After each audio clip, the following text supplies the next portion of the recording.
제목으로 말씀 나누겠습니다. 여러분 혹시 거마대학이라고 들어보셨습니까? 거마대학. 어디 있을 것 같아요? 응? 서울 광동 쪽에. 역시 약간 시사에 밝은 우리. 그렇지. 거여동과 마천동에 있는 건데 대학생들이 휴학을 하고 거기에 몰려서 삽니다. 그래서 주로 뭘 배우냐면 다단계를 배우는 거죠.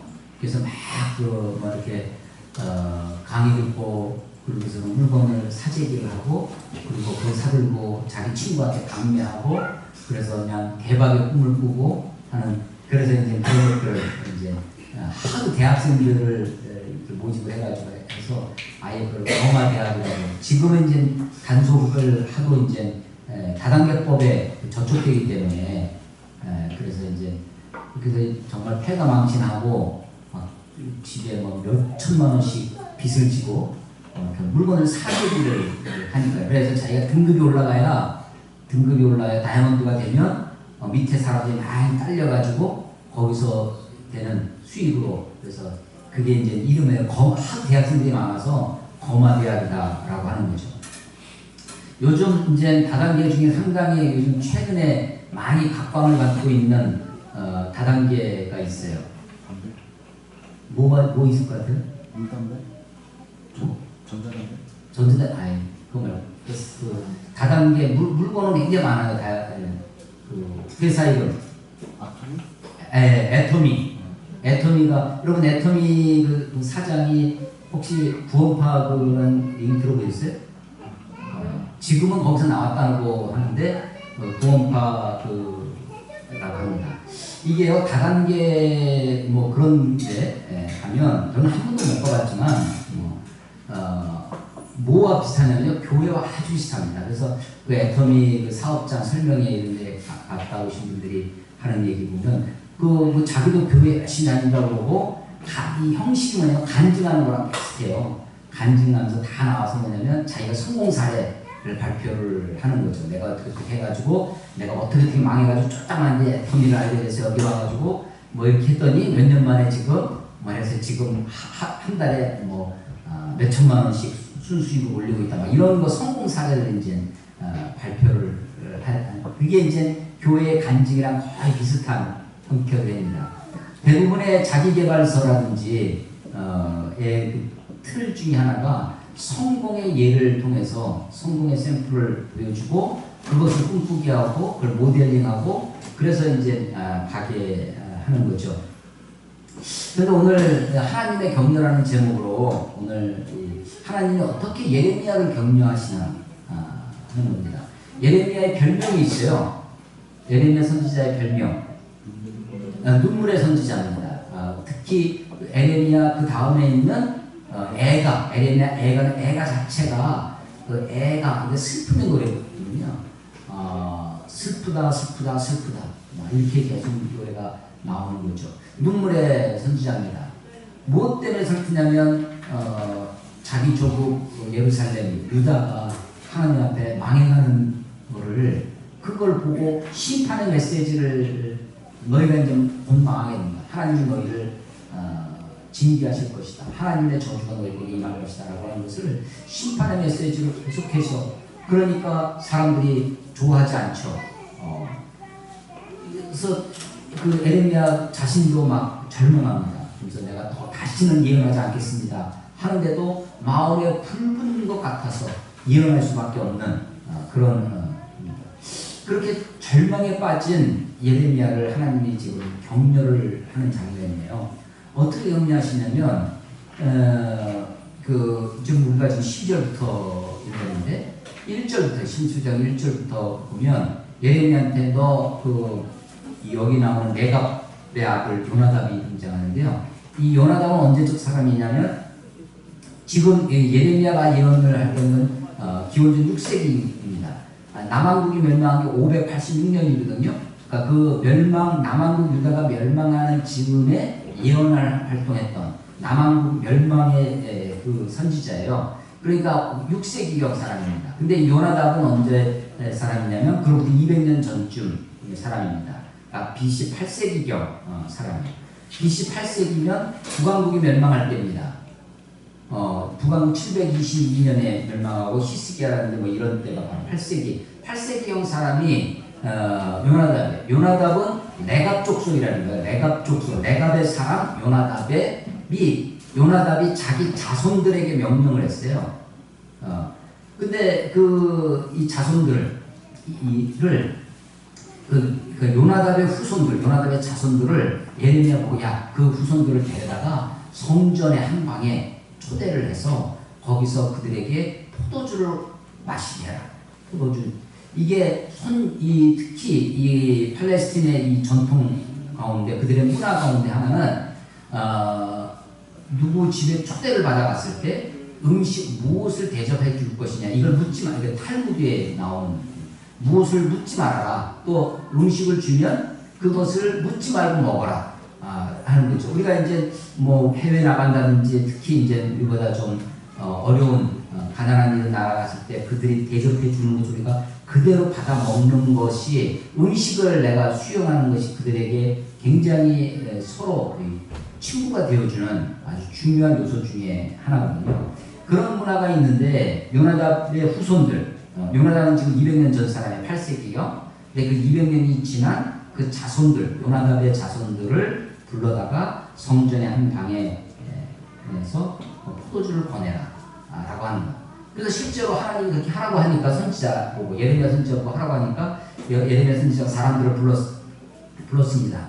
요나답의 후손을 불러다가 포도주를 마시게 했어요. 그랬더니 안 마시겠다는 겁니다. 이거는요 사실은 내가 너하고는 이제 친구 안 하겠다라는 소리고 심하면 원수처럼 될 수도 있는 그런 문화적인 배경이 있어요. 그런데 안 마시겠다고 하면서 내가 안 마시는 이유를 설명하는 겁니다. 설명하는데 그게 이제 6절부터 있어요. 우리는 포도주를 마시지 아니하겠노라. 레갑의 아들 우리 손주 요나답이 우리에게 명령하여 이르기를 너희와 너희 자손은 영원히 포도주를 마시지 말며 너희가 집도 짓지 말며 파종도 하지 말며 포도원을 소유하지도 말고 너희는 평생의 장막에 살아라. 그리하면 너희가 머물러 사는 땅에서 너희 생명이 길리라 했다는 거예요. 그래서 요나답이 이 레갑 족속이 지금 하면 이제 겐 족속입니다. 이 사람들이 지금은 이 사람들이 어떻게 살아갔냐면 베두인이라고 들어보셨나요?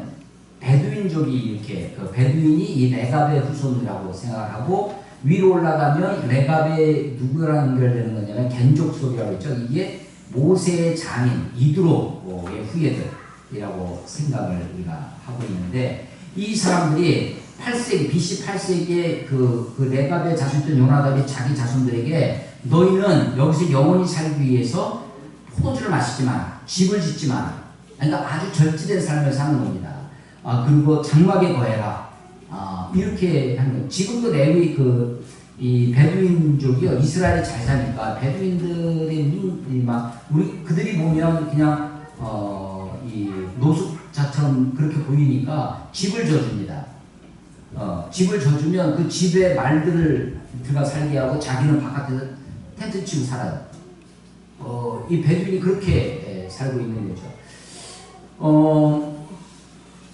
집도 짓지 않고 파종도 하지 않고 자기 조상들 그 조상 요나답이 해준 말을 지키기 위해서 그 절제하는 삶 그리고 그런 겸손한 삶 하나님께 순종하는 삶을 살기 위해서 실제로 그렇게 살아왔다는 거예요. 그래서 지금 아무리 당신 나를 우리들을 초대를 해서 하는 거지만 포도주를 마시지 않겠습니다라고 거절을 하는 거예요. 예레미야가 그 모습을 보고 있을 때 하나님이 12절부터 다시 말씀하시는 거죠. 봐라, 이 레갑 족속의 요나단의 그 후예들은 그 조상의 명령을 이렇게 청종해서 그렇게 순종해서 포도주를 마시지 아니하고 집도 짓지 않고 그렇게 살아가고 있는데 이스라엘은 너희들은 유다 자손이라고 하는 너희들은 도대체 어떻게 살고 있느냐. 그래서 내가 너희들에게 재앙을 내릴 것이다 라고 하는 그 메시지를 하는 거예요. 근데 이게 어떻게 예레미야에게 위로가 되냐는 거죠. 예레미야에게. 이것이 어떻게 예레미야에게 격려가 되느냐 하는 것입니다. 예레미야가 절망하는 것은요. 예레미야의 절망 중에 예레미야가 낙심하고 하는지 내가 아무리 전해도 아무도 듣지 않는다는 거군요. 한 사람도 없다는 거예요. 그런데 봐, 이렇게 하나님의 말씀을 지키고 있고 이렇게 하나님의 자기 조상들의 명령을 통해서 준 그것을 지키기 위해서 이렇게 살아가고 있는 그 사람들을 봐라. 라간 그것을 보는 순간 하나님의 말씀에 순종하고 그 조상의 명령에 따라서 살아가는 어떻게 보면 너무나 미련하게 보이고 너무나 가난해 보이고 그냥 집도 없이 장막에 살면서 인생의 즐거움도 없이 포도주도 즐기지 않냐고 그냥 그렇게 살아가는 것 같아. 그 살아가는 삶의 모습을 보고 그걸 보고 야, 하나님 말씀을 저렇게 지키려고 하는 사람들이 있구나. 비록 소수고 비록 힘이 없고 권력이 없고 비록 가난하게 사는 것 같지만 그것을 보고 예레미야가 격려를 받는 겁니다. 격려를 받는 겁니다.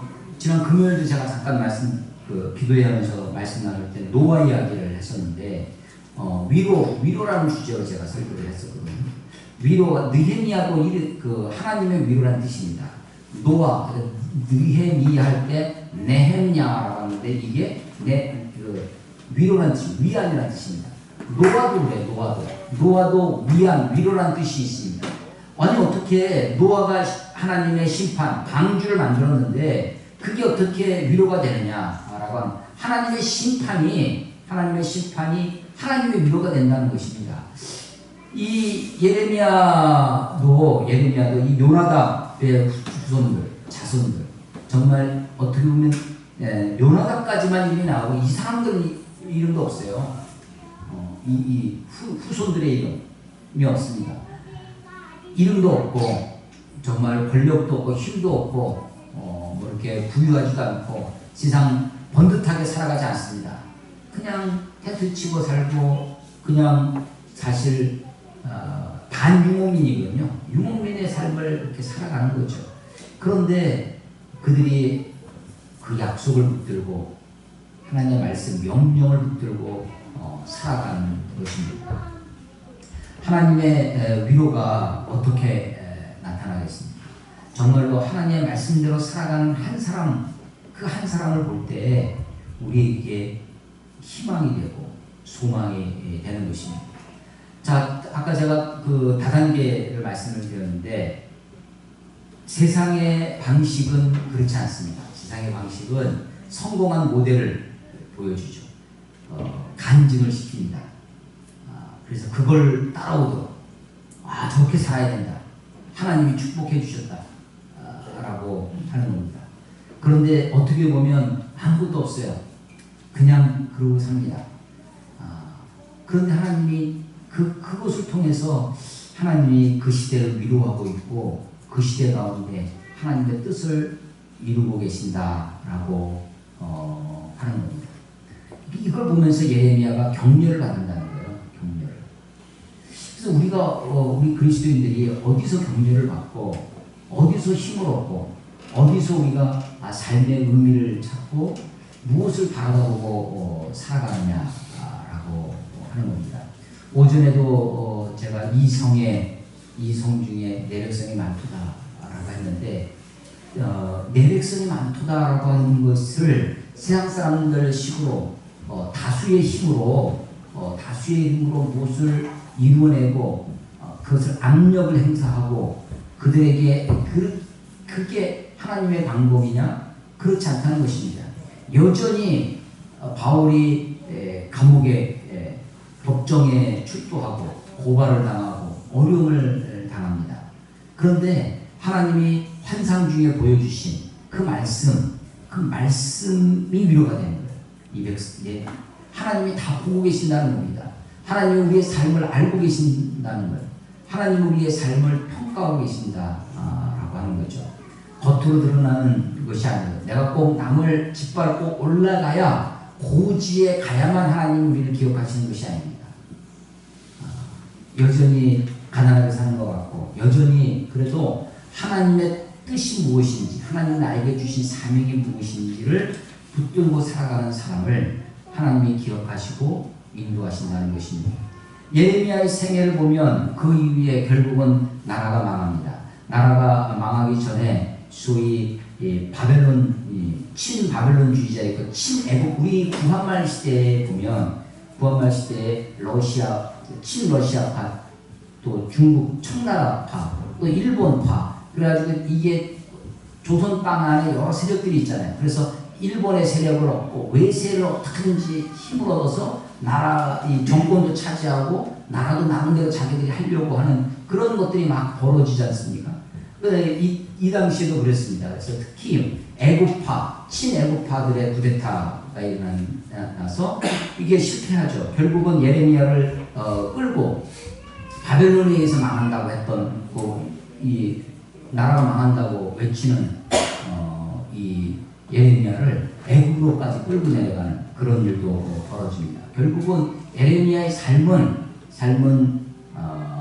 어렵고 힘들고 곤고함으로 이어지죠. 그럼에도 불구하고 하나님이 예레미야에게 이 요나답의 후손을 통해서 말씀대로 살아가는, 순종하며 살아가는 이 요나답을 통해서 예레미야를 격려하고 계신다라는 것입니다. 하나님의 격려, 우리가 무엇을 어떻게 격려받기를 원하십니까? 하나님의 말씀을 통해서 정말로 이런 것이 격려구나, 이런 것이 진짜 하늘의 소망이구나, 하나님이 이렇게 우리들을 격려하기를 원하시는구나 라는 것을 보았으면 좋겠습니다. 지난 금요일 날도 제가 이렇게 초청을 해서 말씀을 잠깐 나눴지만 물론 제가 그분의 정치적인 성향을 다 공조하는 것은 아닙니다.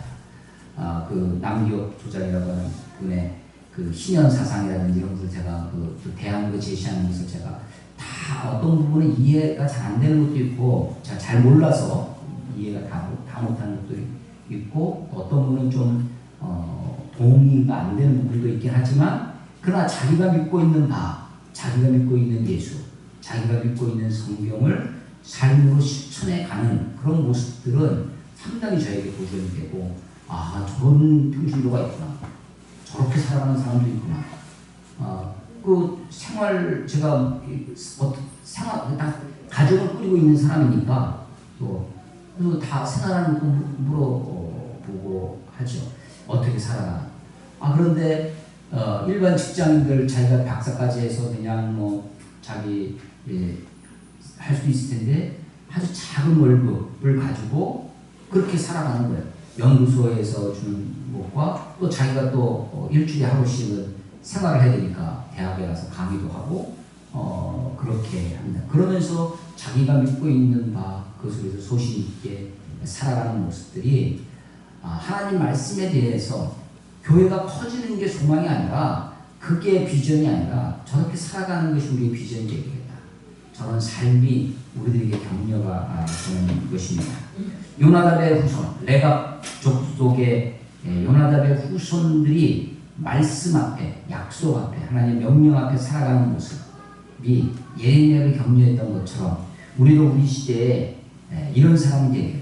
내 삶이 내가 어떻게 살아가느냐, 내가 비록 정말 남들 보기에 번듯하게 살지 않는 것 같다 할지라도 내가 하나님 앞에 올곧게 살아가는 그 모습이 또 다른 누군가에게, 또 다른 사람에게 힘이 되고 격려가 되어지겠다라고 하는 것입니다. 그래서 이런 비전이, 이런 격려가, 이런 용기가 하나님이 주시는 것이라고 저는 확신합니다. 세상이 주는 게 있어요. 세상도 우리들에게 헛된 꿈을 갖게 합니다. 야망을 품게 하고 욕망을 갖게 하고 그 세상이 주는 욕망과 세상이 주는 그 비전을 하나님이 주신 것과 착각을 하면 안 되죠.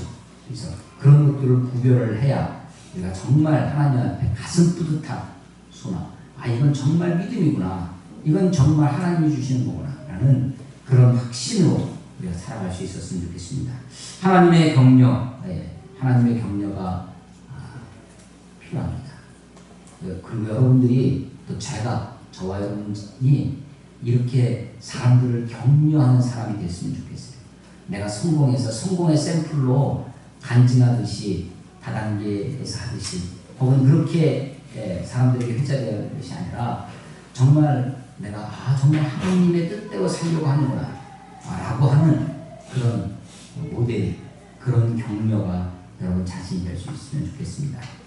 격려라는 영어가 encouragement입니다. 안에라는 거죠. 커리지, 용기입니다. 용기를 집어 넣어주는 거예요. 격려를 받으면 용기가 생깁니다. 그렇게 살아가는 삶의 모습들이 오히려 진정한 용기가 되어집니다. 바울이 감옥에 있을 때 옥중서신 같은 걸 읽어보면 나의 이 갇힌 것, 나의 메인바가 너희들의 영광이다. 바울이 감옥에 갇혀 있는데 감옥에 있는 그 모습이 바깥에 있는 성도들에게 영광이 되고 자랑이 된다는 거예요. 그의 고난이 자랑이 되고 고난이 영광이 되고 해야 되는 거죠. 성공과 출세가 그게 영광이 아니라 하나님의 진정한 영광, 하나님의 진정한 격려가 이 땅에 있어지기를 소망합니다. 우리가 이번 4월 한 달 동안에 특별히 부활절 이후에 캠퍼스 선교 또 우리 이번 기도회를 세월호 기도를 하면서 기도를 하면서 제 자신을 돌아보게 되고요. 내가 어떻게 살고 어떻게 해야 될지 더 많이 생각하게 됩니다. 기도한다고 하는 것이 기도가 하나님 앞에 막 뭘 달라고 때를 쓰고 막 목숨 걸고 기도한다고 하고 막 그런 게 기도가 아니라 사실 우리가 기도할수록 거룩하신 하나님 앞에 우리 자신을 더 많이 비춰보고 내가 어떤 존재인지 알아가고 내가 어떻게 살아야 할지를 깨닫는 것이 그게 진정한 기도의 자리가 아닌가 이렇게 생각을 하게 됩니다. 교회가 도대체 무엇인지 더 많이 고민하게 되고 교회가 어떻게 세상에 빛이 되고 또 소망이 될지 저뿐만 아니라 여러분들도 이 성도분들도 여러분들도 그런 면에서 같이 고민하고 또 여러분들의 생각도 같이 좀 나눌 수 있고 또 저에게 격려도 해주시고 그래서 정말 하나님의 어두운 시대에 세상에 빛이 되는 교회로 그렇게 서로 만들어가는 그렇게 우리 자신을 헌신하는 귀한 저와 여러분이 되시기를 주의 이름으로 축원합니다. 기도하겠습니다.